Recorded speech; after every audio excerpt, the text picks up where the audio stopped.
Why do some people think that Trump is the second coming of Christ, while others believe he is the Antichrist? And why do some people seek power while others just want peace? And what if nobody is wrong? They're just at different stages of human evolution. And today, we are going to talk about spiral dynamics. This is the most powerful map of human consciousness that you never learned in school. And this system doesn't just explain individual growth, it explains culture wars, politics, your boss, your ex, and most importantly, you. And once you understand it, you'll stop taking things so personally and you'll start navigating life like a true master.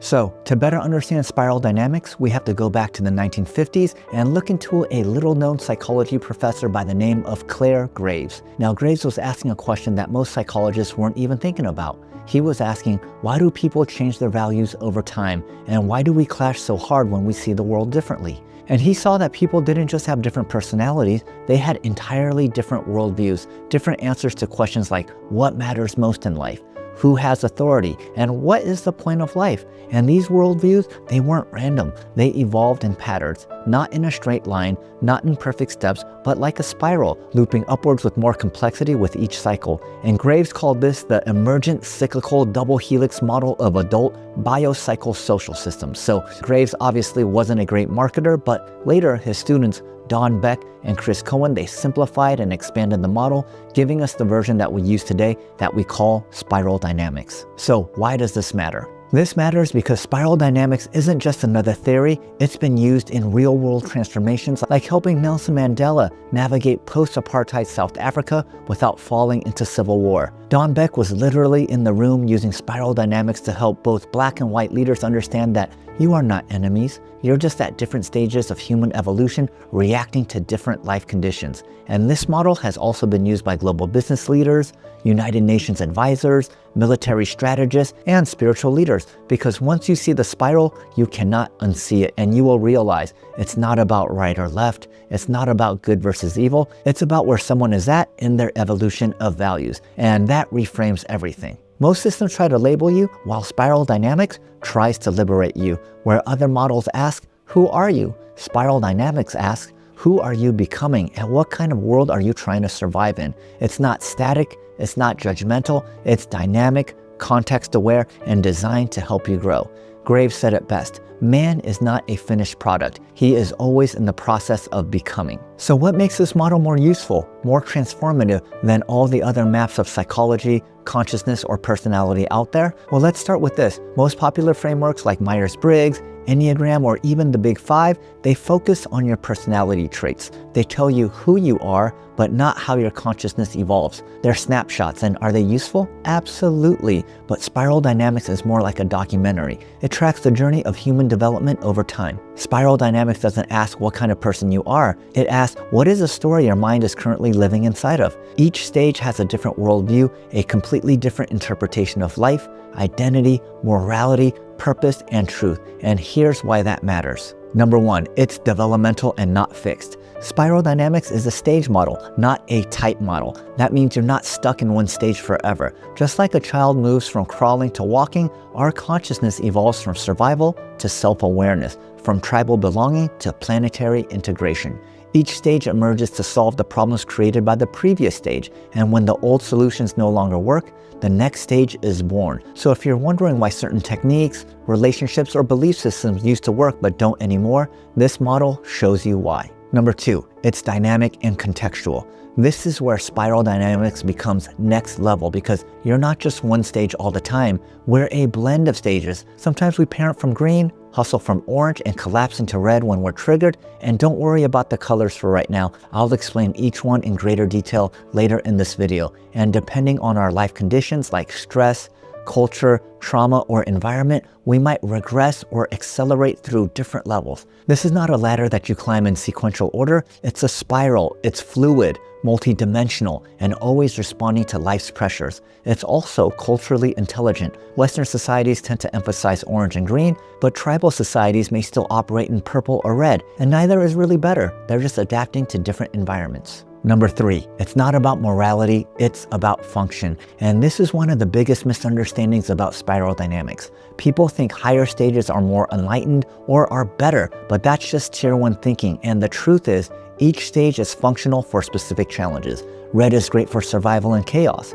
Blue brings order after chaos. Orange innovates after order becomes rigid, and green heals after orange burns people out. And if you try to lead a revolution from blue or raise children from red, you're not bad, you're just misaligned. And when you learn which stage to activate for which context, life just flows better. It becomes less personal and it becomes more intentional. Number 4, it's a meta map for consciousness. So what makes spiral dynamics so powerful is that it doesn't just describe people, it describes systems, governments, religions, economies, and even eras of histories. So ancient empires, they are red. Medieval Europe, it is blue. The Enlightenment, that's orange. In the 1960s, that was the beginning of stage green. It's one of the only maps that connects psychology, culture, spirituality, and politics into a single evolutionary story. Number 5, it pairs perfectly with a spiritual practice because spiral dynamics becomes a superpower when combined with tools like meditation, shadow work,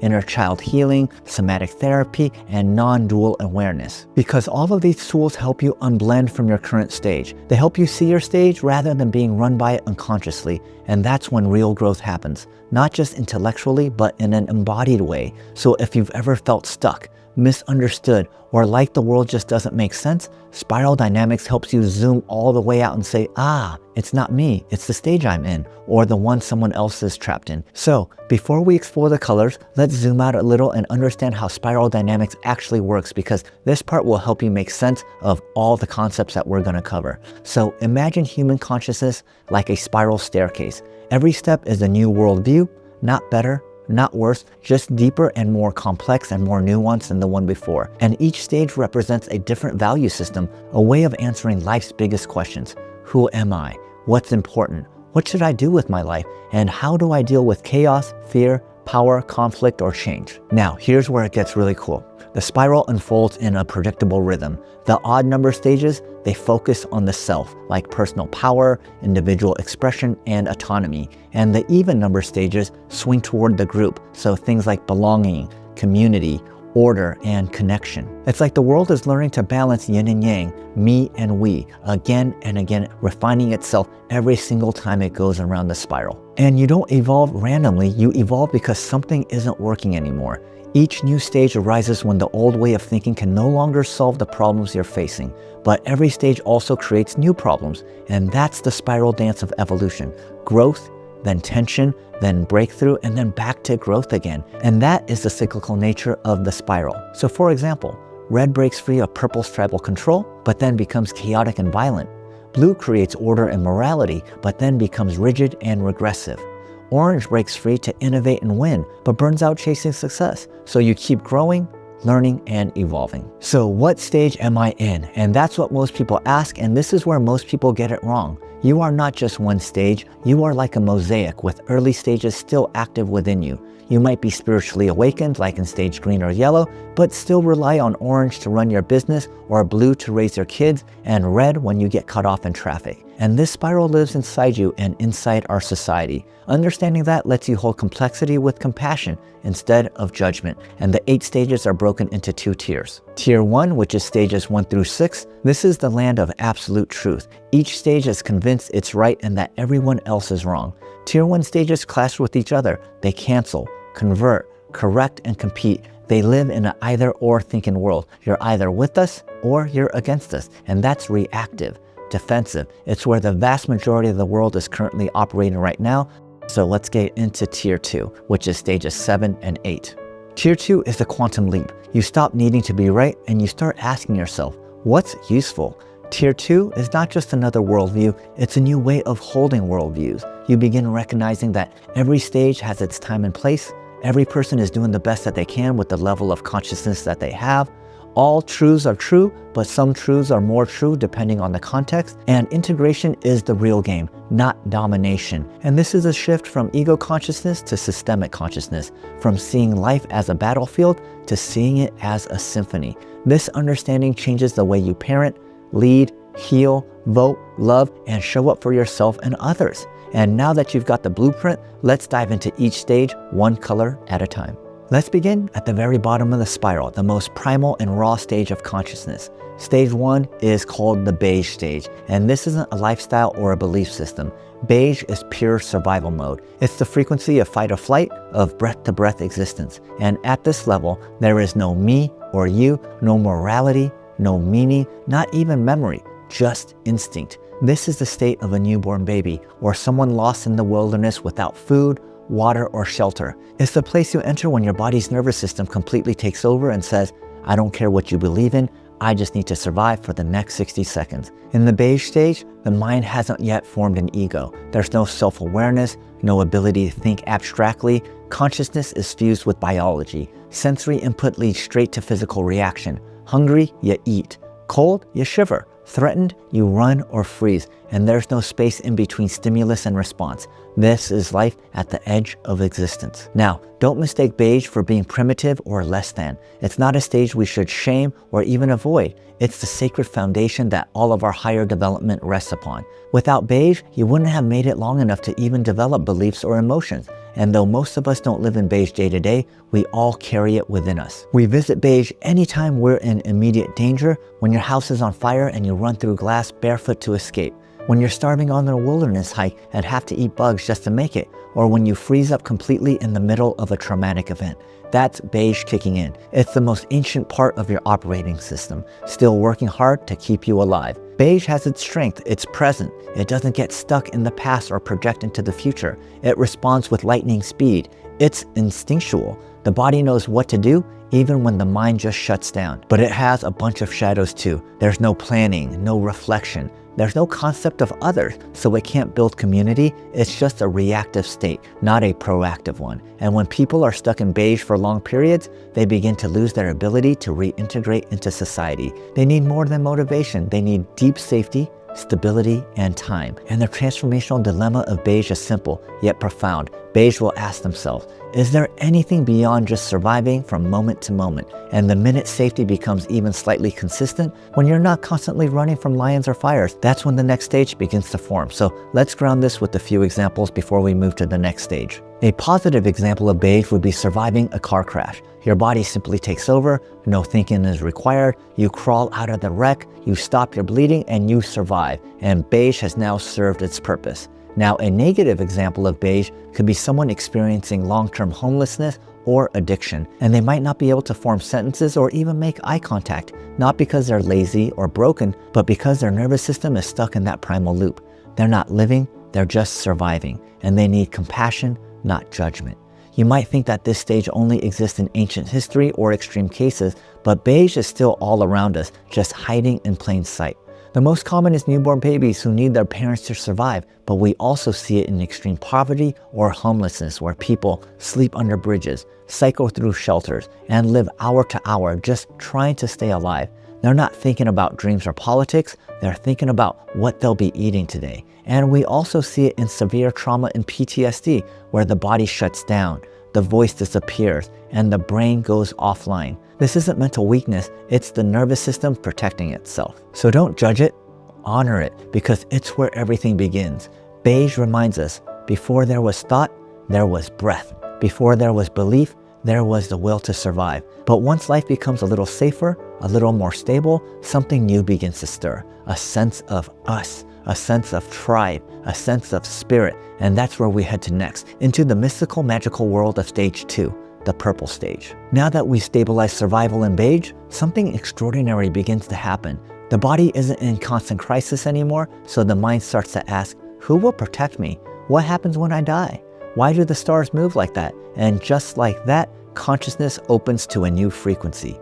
Stage 2 is called the purple stage. This is the world of myth, magic, ancestors, and tribe. It's where humans start forming bonds, not just with each other, but with unseen forces, spirits, animals, gods, the wind, the moon, the ancestors who walk beside us. It's sacred, it's symbolic, and it's all about belonging. And in purple, we live in tight-knit tribes or family systems. Everyone has a role, Elders hold the wisdom, children are protected. You don't survive on your own anymore. You survive through the group. And there's deep reverence for tradition and ritual. Things are done the way that they've always been done, not because we understand the why, but because we feel that it works. We bury our dead a certain way. We bless our food. We dance under a full moon, not because of logic, but because of connection. This is a stage of oral storytelling, of shamanism, of indigenous cosmology, but it's also the stage of superstition, taboo, and fear of the unknown.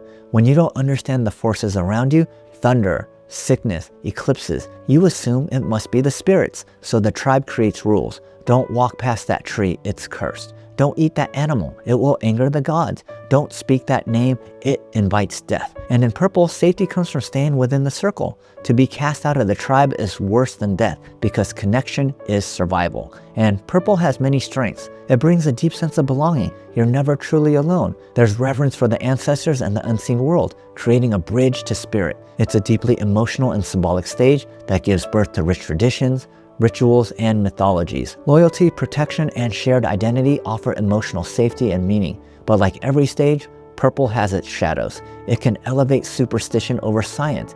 Illness becomes punishment, not biology. Outsiders are seen as dangerous, leading to tribal conflict. Rituals are obeyed blindly, sometimes at the expense of growth. And often, guilt and shame are used to control behavior, especially among those who do not conform. The transformational dilemma of purple: is it okay to think for myself, even if it goes against the tribe? And this is where the self begins to form, and that creates tension. You want to belong, but you also want to explore. This inner tug of war leads to the next stage. Positive example of purple would be a vibrant indigenous tribe in the Amazon, deeply connected to the land, the stars, and one another. They live sustainably, raise children communally, and treat the forest as a living being. They carry oral histories passed down for thousands of years, and they're not primitive. They're wise in ways that the modern world has just forgotten. Or consider a close-knit immigrant family preserving their cultural heritage through language, food, and rituals. Their shared identity and emotional bonds are what keeps them strong, and that's purple energy in action. But we also see purple in unhealthy ways.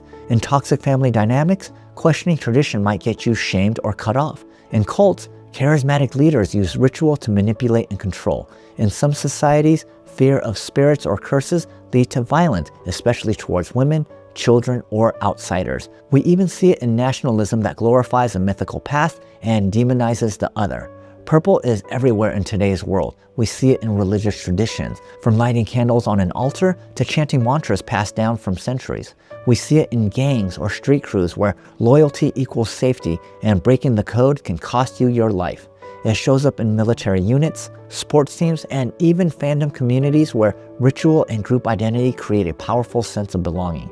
And yes, it even shows up in astrology TikTok or spiritual influencers where people seek meaning through ritual and cosmic connection, even if they don't fully understand the roots. Anytime someone says, "This is just how we do things in this family," or "We don't question our elders," or "The ancestors are watching," you're hearing the voice of purple. And the truth is, purple gives life meaning. It teaches reverence. It roots us in the sacred. But eventually someone in the tribe starts to wonder, what if there's more? What if I want to break free and forge my own path? And that's where the fire of individuality is lit, the beginning of rebellion, ambition, and personal power. And this spark takes us into the bold, intense world of stage 3, the red stage. If purple is about belonging to the tribe, red is about breaking away from it. It's the first time the individual steps out of the group and says, "I want what I want, and I'll do whatever it takes to get it." So welcome to stage 3, the red stage, the world of ego, power, rebellion, and raw impulse. This is a stage where the self fully awakens, not in a reflective or spiritual way, but in a fierce, primal, and unapologetic way. The emerging ego, it doesn't ask for permission, it doesn't wait for its turn, it acts, it takes, it conquers. And in stage red, strength is the highest virtue, and weakness is something to exploit or to hide. There's no room for vulnerability here, only dominance, loyalty, and the will to rise. And in a way, red is a beautiful eruption. After centuries of obedience and fear, a new kind of energy bursts forward. It's the hero who slays the dragon, the outlaw who defies the king, the child who screams no for the very first time. It's the start of a personal identity, of courage, of boldness, and you're no longer just a role in a group. You are you. And that fire can build empires or burn everything to the ground. Because red isn't rational, it doesn't care about consequences, it lives in the present moment, driven by emotion, instinct, and desire. It's not about systems of structure, it's about me, right now. This is the domain of warlords, rebels, gang leaders, impulsive entrepreneurs, and toxic politicians. It's the live fast, die young stage. Everything is about reputation, status, and showing strength. So red is powerful because it teaches you to stand up for yourself. It gives people the courage to break free from oppression, to take risks, and to forge their own path. Red energy builds confidence, drive, and resilience. It's the inner warrior who refuses to stay silent or to play small. But red can also be destructive. It lacks empathy, foresight, and accountability. It often leads to violence,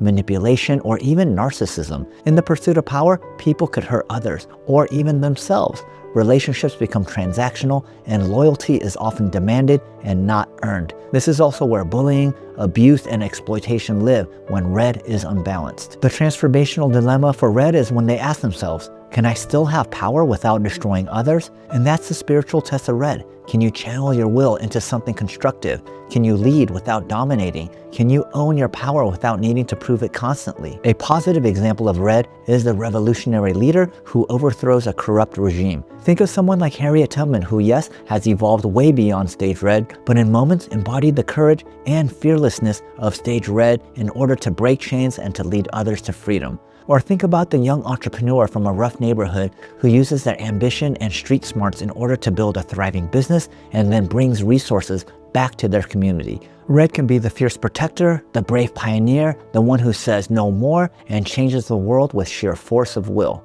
On the flip side, red also shows up in the gang member who rules through fear or violence, or the dictator who silences opposition through force. It's in the abusive partner who lashes out when they feel disrespected, or the online troll who thrives on power dynamics and humiliation. When it is extreme, red becomes chaotic, unchecked egos, and ruthless control. You'll find red in war-torn regimes ruled by militias or strongmen, in prisons where dominance and survival play out daily, in toxic work environments where ego and intimidation go unchecked, in the aggressive influencer culture of social media where clout, controversy, and status symbols are everything, and even in politics where some leaders use fear, anger, and brute force to manipulate and control. But red isn't just out there, it's in all of us. It's in the part of you that wants to snap back at someone who disrespects you. It's the part of you that flares up with jealousy or rage. It's the part of you that says, fuck it, I'm doing it my way. And it's not always wrong, it's just power without direction. And the key with red, it's not to suppress it, it's to alchemize and to integrate it, to keep the courage, the fire, the independence, but learn how to temper it with wisdom, empathy, and vision. And that exact transformation is what leads us into the structured, black and white, rule-bound world of blue. After the chaos and ego-driven intensity of red, there comes a longing for structure, something stable, something bigger than all of us to believe in, and people start to ask, what is the right way to live? What's my purpose? What happens if we all just do whatever we want? And from that collective yearning for meaning, the blue stage is born. Blue brings law to the lawless. It offers certainty, morality, and structure in a world that feels unpredictable. It's the birth of civilizations, religions, nation-states, organized military, and systems of education and justice.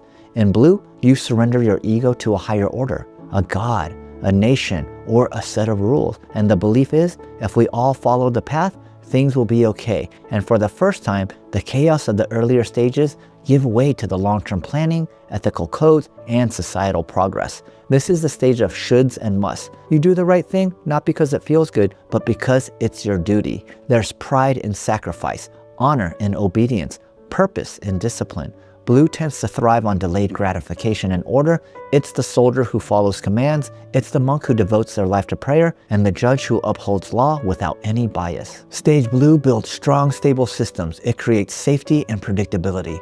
People know their role in society and what's expected from them. It promotes morality, justice, service, and a sense of universal right and wrong.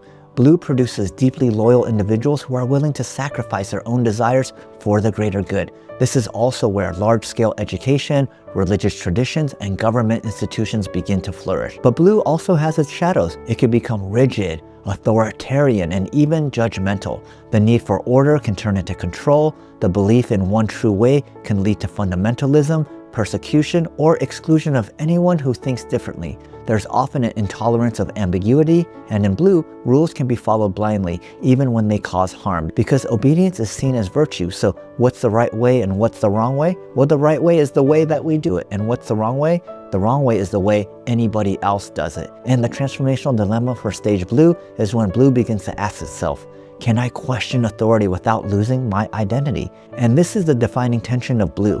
When someone starts to feel confined and begins to ask why too many times, and they see contradictions in the system, they begin to face an identity crisis. Do I abandon the rules I always lived by, or do I stay silent and preserve my place and sense of certainty? So a positive example of blue would be the civil rights activists who grounded their movements in faith, discipline, and nonviolence, operating from a deep moral conviction of what was right. Or the teacher who commits their life to educating the next generation, guided by a strong internal code. You'll also find it in communities that uphold traditions through service, humility, and faith. On the dark side, blue shows up in religious extremism, where doctrine is followed at the cost of compassion. It also appears in authoritarian governments, where obedience is demanded and dissent is punished. You might also see it in bureaucracies that become so rule-focused, they forget the people the rules are meant to serve. In personal life, blue can lead to guilt, repression, and shame around individuality or desire. Blue is still a dominant force in the world today. You'll see it in religious communities that live by sacred texts, in law enforcement and military institutions, in traditional schooling systems, and in conservative political movements. It also shows up in households where obedience and doing things the right way are valued above curiosity or emotional expression. And blue, it isn't always oppressive, it's often necessary. A recovering addict who builds a new life through structured routine and moral clarity is leaning into blue. A society that values honesty, justice, and responsibility is functioning with blue as its foundation. But for those who begin to see the cracks, who start to wonder if there's more than just right or wrong, the next phase begins, when the individual starts to reclaim their voice and question the system, not just to rebel, but to innovate. They begin the journey into stage 5, stage orange, the birth of modern achievement, science, and individuality.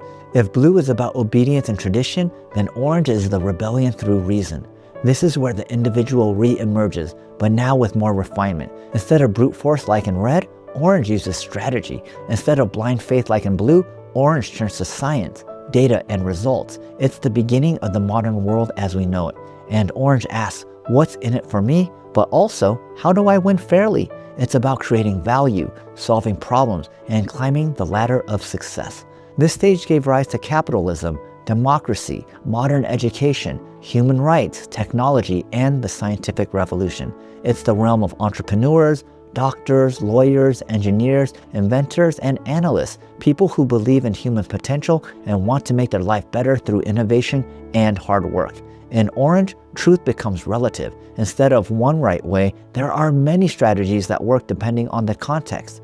Life becomes a game of optimization. It's not about being the most obedient, it's about being the most effective. Orange believes in meritocracy. Work hard, play smart, and you will be rewarded. Orange brings personal empowerment, innovation, and progress. It encourages people to think critically, take responsibility, and strive for excellence. It's a stage that lifted billions out of poverty through technology and free markets. Orange respects science, evidence, and rational thought. It's also the birthplace of personal development, productivity tools, and life hacking. If you've ever made a vision board or used ChatGPT to boost your business, this was your stage orange coming out into the room. But with great ambitions also comes great shadows. Orange can become materialistic, individualistic, and obsessed with success. When results matter more than people, it breeds burnout, greed, and manipulation. The downside of work hard, get rewarded is the belief that those who struggle, they just didn't try hard enough. Orange may value diversity as a strategy, but often lacks emotional depth and cultural humility. This is where exploitation hides behind logic and achievement becomes an addiction. The transformational dilemma for stage orange is when orange begins to ask itself, is success enough if it costs me my soul? And at some point, orange achievers always burn out. They reach the top of the mountain and realize the view is quite lonely. Their relationships begin to suffer, their health begins to deteriorate, and they begin to wonder, what was I chasing? This existential questioning opens the door to the next stage, stage green, where connection, compassion, and the community becomes more important than the competition. A positive example of stage orange is when a woman who starts a mission-driven company becomes financially independent and mentors others to do the same. It's the best of the entrepreneurial spirit, ambition, optimism, and impact. But the dark side of orange? Think of the manipulative CEO who cuts corners and exploits workers to maximize shareholder profits, or the self-help guru who preaches abundance while charging $10,000 for a weekend retreat, or the tech founder who builds something addictive to keep people scrolling. And when stage orange becomes all about winning, it begins to lose its soul. Orange is everywhere in modern Western culture. It's in business schools, TED Talks, hustle cultures, and tech startups. It's also in high-performance sports, political campaigns, and even spirituality when it becomes commodified and competitive. Orange built Silicon Valley, it drives the economy, and it often runs the show behind the scenes, but we're also witnessing its limits. The planet is being pushed beyond its capacity. People are more anxious and disconnected than ever, despite all of their successes, and many people are waking up from the illusion that more money, more followers, and more accolades will bring more happiness. And that awakening, it's what opens the heart to stage 6, the green stage, the age of empathy, equality, and connection. After the hustle and hyper-independence of orange, something inside begins to stir, a craving for depth, for authenticity, for meaning that isn't measured in bank accounts, achievements, or social clout. Green is the moment the individual looks around and says, wait, what about all of us? This stage is the great equalizer. It values human connection over status, inclusion over hierarchy, and authenticity over appearance. It's the energy of community healing circles, group therapy, climate activism, co-ops, conscious parenting, and social justice movements. Green sees value in every voice and believes that no one is free until everyone is free. Green is also where emotional intelligence becomes a superpower. People at this stage learn to listen, to hold space, to validate. There's an emphasis on vulnerability, empathy, and collective wisdom. You'll hear language like, let's co-create, let's hold space, that's your truth, or we're just all one. Green opens the heart. It brings in compassion, diversity, inclusion, and community healing. This is where forgiveness lives, where trauma is acknowledged, where systems of oppression are questioned, and where emotional labor is recognized. It helps people reconnect with the parts of themselves that they've shut down in the earlier stages. Green encourages cooperation, egalitarianism, and consensus-based decision-making. This stage gave birth to movements like the Me Too movement, Black Lives Matter, and climate activism. It's where many therapists, coaches, nonprofit leaders, and spiritual teachers operate. And when done well, green builds bridges and restores dignity. But green has its own growing pains. In its shadows, it becomes conflict avoidant, overly sensitive, and emotionally reactive. It can demonize structure, ambition, or logic as toxic or patriarchal, even when these tools are needed. Sometimes it preaches inclusivity while shaming people who don't use the right language or share the same values. Green can get stuck in endless consensus, afraid to make hard decisions. It may prioritize feelings over function and elevate subjective truth to the point where nothing can be challenged. It also risks creating echo chambers where everyone agrees on the surface, but no one grows underneath. The transformational dilemma for stage green is when it begins to ask itself, how do we honor everyone's truth without losing clarity, direction, or momentum? And that is the struggle of stage green. When everyone has a voice, how do we move forward? When everything is valid, how do we know what works? Green must eventually face that not all perspectives are equally functional, and that compassion alone can't always solve complex global issues. This realization leads to the next step, not just in our hearts, but in consciousness, from harmony to integration. A positive example of green is someone like Brené Brown, who combines vulnerability, research, and storytelling to help people heal shame and build empathy. Or maybe an activist who fights social justice without vilifying their opposition. Or think about a parent who raises their child with emotional attunement and healthy boundaries. Now, the shadow side might look like a spiritual community that's all about love and light, but refuses to address conflict. Or an online mob that cancels someone for using the wrong pronoun without offering space to learn. Or a company who tries to be inclusive by posting a rainbow logo, but does nothing to address inequality within their own leadership. So green is rising fast. You see it in Gen Zs that call for authenticity, inclusivity, and mental health awareness. It's in the shift towards purpose-driven businesses, trauma-informed education, and the popularity of coaching, psychedelics, and breathwork. Many people on the spiritual path land here for a while, exploring unity, compassion, and collective healing. But green alone can't solve the problems of the world. When everything is relative and every perspective is sacred, decision-making can stall. When systems are torn down without new ones to replace them, chaos follows. That's why so many green individuals eventually begin to hunger for something deeper. Not just another belief system, but a new way of seeing, and that's a quantum leap into Tier 2. Welcome to Yellow, the first stage of Tier 2 consciousness, and it's a total quantum leap in thinking. In Tier 1, it's about fighting for your truth. In Tier 2, it's about understanding everyone's truth. Yellow doesn't see the world in black and white. It sees the entire spectrum. And more than that, it embraces the interplay between them. It's not just about having multiple perspectives, it's about dancing with all of them. Yellow is the emergence of systems thinking. People at this stage don't just look at what's happening, they ask why, how, and what's underneath all of it. They've zoomed out far enough to see that every worldview is just part of a larger pattern, that no stage is inherently better than another. Each one is just a response to life's conditions at a certain level of complexity.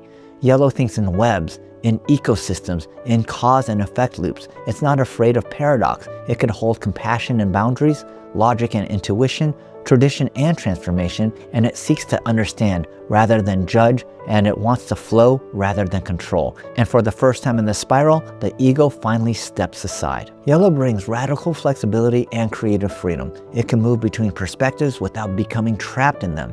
Yellow sees that every stage is necessary, that you don't destroy what came before, you include and transcend it. People at this stage are deeply autonomous, intrinsically motivated, and often less attached to status, wealth, or approval. They prefer function over form and truth over comfort. They create fluid networks rather than rigid hierarchies. Many of today's conscious entrepreneurs, regenerative designers, integrative therapists, and meta-level thinkers are moving into yellow territory.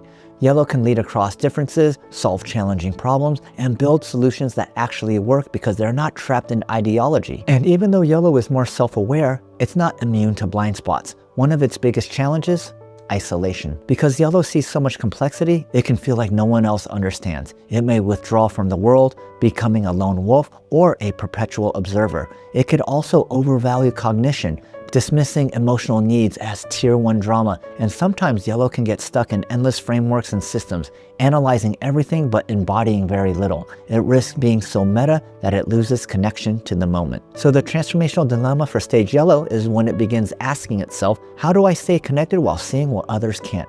Yellow wants to help the world evolve, but it struggles with how to communicate that without sounding arrogant, disconnected, or overly abstract. Its growth edge is integration, bringing its wisdom down to meet others where they are, without judgment. To ascend beyond yellow, the mind must soften, the heart must open again, and the individual must remember that no system matters more than the soul. A positive example of yellow is someone like Buckminster Fuller, who designed from a systems-level view of humanity and the planet. Or someone like Ken Wilber, who integrated psychology, spirituality, and science into a coherent map of development. In its shadow, yellow might look like a self-proclaimed genius who hops from theory to theory, but they still can't hold down a real relationship. Or the systems thinker who criticizes everyone's flaws, but never takes action. Or the spiritual bypasser who dismisses trauma work as too Tier 1 while secretly avoiding their own healing. Yellow is still rare in mainstream culture, but it's emerging. You'll see glimpses of it in decentralized tech, climate resilience movements, trauma-informed leadership, and the rise of people who can hold nuance in polarizing times. Yellow is who steps in when the old paradigms break down and helps weave the new ones together, quietly, effectively, without needing applause. And when yellow begins to move from intellect to interbeing, we arrive at the last stage, stage 8, the turquoise stage. Turquoise isn't just another level of intellect, it's a return to something sacred, a return to wholeness. It's a place where self dissolves into source, where life is no longer something to control, but something to revere. If yellow is the mind integrating complexity, turquoise is the soul embodying it.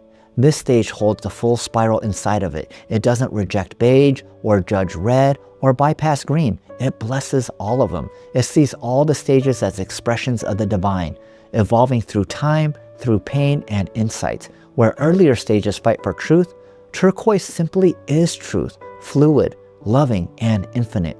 Turquoise lives in non-duality. It recognizes that all of life is interconnected. Every being, every system, every choice ripples outwards. It's not just intellectual awareness, but felt experience, the breath of the earth, the pulse of humanity, and the intelligence of the cosmos. It values wholeness over parts, flow over force, and service over status. Turquoise brings visionary wisdom, spiritual presence, and planetary stewardship. It's where leaders become healers, systems become ecosystems, and goals become ceremonies. Turquoise integrates science and spirit, masculine and feminine, logic and love, not in opposition, but in harmony. People at this stage often act as quiet stabilizers, holding space for others to grow. Their presence feels grounding, clear and luminous. They may work in holistic healing, spiritual ecology, peace building, and consciousness education. They don't need to be right, they simply embody the truth through their way of being. And even in its wisdom, turquoise has its own shadows. It can become so ethereal that it loses contact with the material world. It might resist structure, money, or action, favoring endless contemplation. There's a risk of spiritual elitism, believing that we are above it all and refusing to engage with practical realities. Also, because turquoise sees so much, it can feel deeply lonely. The pain of witnessing global suffering, environmental collapse, or collective trauma can be overwhelming. Without strong grounding, turquoise can drift into disassociation or spiritual bypass. Turquoise must find the balance between transcendence and eminence. It must require that wisdom is not just what you know, it's how you serve. The ultimate test of turquoise is whether it can return to the world, rooted in love, and help others rise, not from the ego, but from devotion. Think of people like Thich Nhat Hanh, Ram Dass, or Joanna Macy, those who live in deep presence yet remain actively engaged in healing the world. Turquoise shows up in indigenous wisdom keepers, sacred activists, and spiritual leaders who walk their talk without preaching. It also shows up in the grandmother who prays daily for the earth and feeds the hungry in her neighborhood. It's not about fame, it's about frequency. In its shadow, turquoise might look like a self-proclaimed mystic who talks about love and light while avoiding hard conversations, or someone who believes they've ascended and no longer need to deal with money, politics, or relationships, floating above the mess but doing nothing to clean it up. Turquoise is rare, but it's rising. You'll find it in the heart of conscious communities, permaculture movements, indigenous-led climate actions, and the spiritual awakening of people who realize that healing one person ripples across generations. You'll feel it in sound baths, sacred ceremonies, community meditations, and in quiet acts of unconditional love. Turquoise reminds us that we are not separate, that the spiral is not a ladder to climb, but a circle to dance within. So now that you understand the stages, what do you actually do with this map? Because spiral dynamics isn't just a cool theory for personality types or a philosophy class, it's a living framework. It's a way to decode human behavior, heal division, and guide your own spiritual evolution. Let's talk about politics for a second. When you look at US politics through the lens of spiral dynamics, something really crazy begins to happen. You stop seeing conservatives versus liberals, and you start seeing consciousness in motion.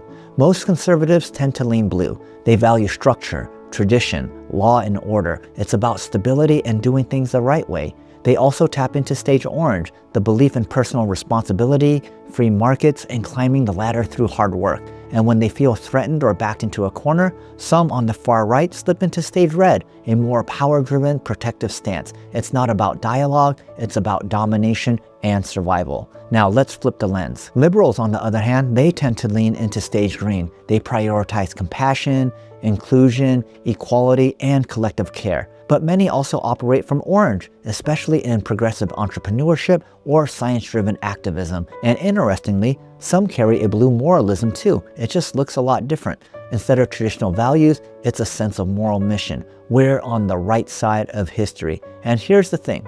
Neither side is better. They're simply expressing different stages of consciousness, each with their own wisdom and their own blind spots. And the real evolution, it doesn't come from picking a side. It comes from integration, from recognizing that all these stages live within us, from growing through them and not getting stuck in them. A truly awakened person doesn't scream from the sidelines. They climb the spiral. They hold space for the whole. They understand the fear beneath the rage, the structure beneath the chaos, the humanity beneath the ideology. That's the kind of leadership the world is starving for, and the kind of consciousness that we're all building together. So let's bring it closer to home. You could use spiral dynamics to understand your family. For example, why does your dad need so many rules? Why is your sister so chaotic?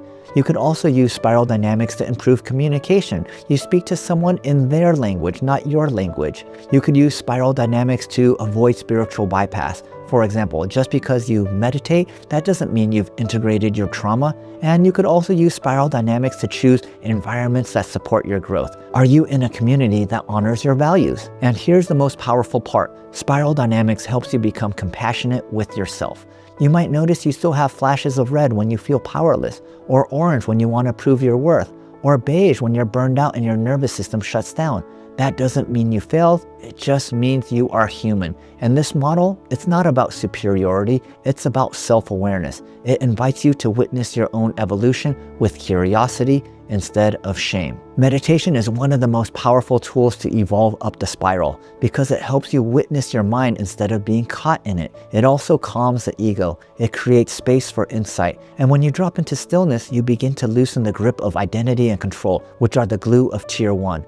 Meditation helps you deactivate old trauma in beige and purple, observe and redirect egoic reactivity in red and blue, transcend the need for external validation in stage orange, stay open to emotions without drowning in them in stage green. You don't force your way up the spiral, you simply surrender into it. So now that we've gone through the spiral and that you've walked through every stage, you've witnessed how humanity evolves and how you've been evolving too. But here's the truth, you're not meant to do this alone. The path to higher consciousness isn't just about ideas, it's about integration. It's about having people around you who see you, hold you, and walk this path with you. And that's why I created this community, a space where you could connect with like-minded individuals who are also waking up, also asking the big questions, also tired of the noise, the fighting, the fear, and ready to live from a higher frequency. Inside the free community, you'll find support from caring, compassionate souls. I host live meditations to help you clear old patterns and activate the next level of your spiral. We go deep, and we also keep it real because this isn't about floating away, it's about showing up with clarity, love, and power. So if this resonated with you, I invite you to join the community, the link's in the description, subscribe so you don't miss future videos, and share this with a friend who's ready to evolve, and drop a comment. What stage do you feel you're moving through right now? And remember, the spiral isn't a competition. It's not about getting to the top. It's about becoming more whole, more present, more aligned with who you truly are. And meditation helps you unlock that, the community helps you sustain it, and your curiosity, that is the key. I'm Sabo, thank you for watching, and I'll see you in the next one. Until then, stay curious, stay compassionate, and keep spiraling up.